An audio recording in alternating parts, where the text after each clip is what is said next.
பள்ளி மாணவர்களிடையே அதிகரித்து வரும் வேப் பயன்பாட்டை கருத்தில் கொண்டு இவ்வாண்டு தொடக்கம் முதல் பேரா மாநிலத்தில் அந்த மின்னியல் சிகரெட் பயன்பாட்டிற்கு முழு தடை விதிக்கும் நடவடிக்கைகள் துரிதப்படுத்தப்பட்டிருந்தது. மாநில அரசாங்கத்தின் இந்த அதிரடி நடவடிக்கையில் அதிருப்தி அடைந்த ஒரு அமைப்பும் தனிநபர் ஒருவரும் அந்த நடவடிக்கைக்கு எதிராக இப்போ உயர் நீதிமன்றத்தில் இவ்வாண்டு மார்ச் 18ஆம் தேதி வழக்கு தொடுத்திருப்பதாக மாநில ஆட்சிக்குழு உறுப்பினர் டாக்டர் ஆர் சிவனேசன் தெரிவித்தார். அப்போ கடந்த ஆண்டு சுகாதார அமைச்சும் சரி, பேராக் மாநில சுகாதார இலாக்காவும் சரி, அவங்களோட கண்டுபிடிப்பில் இதை நிறுத்தணும். ஆனால் நம்ம நாடு இன்னும் அந்த சட்டத்தை உருவாக்காத காரணத்தால் பேராக் மாநிலம் என்ன செஞ்சோம், அந்த கிளாந்தாவில் நிப்பாட்டிட்டாங்க, கெடாவில் நிப்பாட்டிட்டாங்க, ஜொஹோல் நிப்பாட்டிட்டாங்க. அப்போ பேராக் என்ன செஞ்சோம், நம்மளும் இதை நிறுத்தணும் அப்படின்னு ஒரு ஆய்வறிக்கை செய்து அதை எக்ஸ்போவுக்கு கொண்டாந்து விவாதம் செய்து இறுதியில் எடுத்த முடிவு இதை நிப்பாட்டணும் பேராக்ல.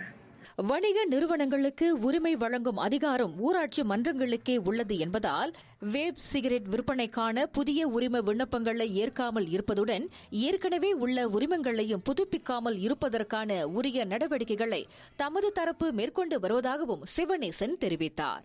மாநில மக்களின் ஆரோக்கியத்தை பாதுகாக்க அரசாங்கம் பல்வேறு நடவடிக்கைகளை முன்னெடுத்து வரும் நிலையில் அதற்கு எதிராக சில தரப்பினர் வழக்கு தொடர்ந்திருப்பது தமக்கு வருத்தமளிப்பதாக டாக்டர் சிவனேசன் தெரிவித்தார்.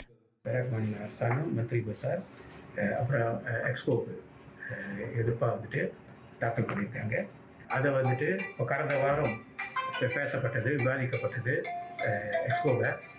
அதை நம்ம தொடர்ந்து நம்ம எடுத்து தெரிவித்து நம்ம அந்த வழக்கை நம்ம வாதாடுவோம். இதே வேளையில் கூட்டரசு அரசாங்கம் சுகாதார அமைச்சின் கீழே அவங்க புதிதாக இந்த சட்டத்தை டிராஃப்ட் பண்ணிட்டு இருக்காங்க. அதை டிராஃப்ட் பண்ணால் இந்த வருடம் அக்டோபரில் நாடாளுமன்றத்தில் தாக்கல் செய்வாங்க அப்படின்னு நம்ம எதிர்பார்க்கிறோம். எனவே பேரா மாநிலத்தில் தற்போது வழங்கப்பட்டுள்ள கால அவகாசத்தை பயன்படுத்தி உரிமம் பெற்றுள்ள வேப் விற்பனையாளர்கள் தங்களது கையிருப்பை படிப்படியாக அகற்றி விற்பனையை நிறுத்த வேண்டும் என்று சிவனேசன் நினைவுறுத்தினார். அவ்வாறு பின்பற்றாத வர்த்தகர்களுக்கு எதிராக கடுமையான நடவடிக்கை எடுக்கப்படும் என்றும் அவர் எச்சரித்தார். இன்று புந்தோங் சுகாதார கிளினிக் ஏற்பாட்டில் கோல்டன் இயர்ஸ் கிரேட்டர் லைஃப்ஸ் எனும் சமூக சுகாதார நிகழ்ச்சியை தொடக்கி வைத்த பின்னர் செய்தியாளர்களிடம் சிவனேசன் அவ்வாறு கூறினார்.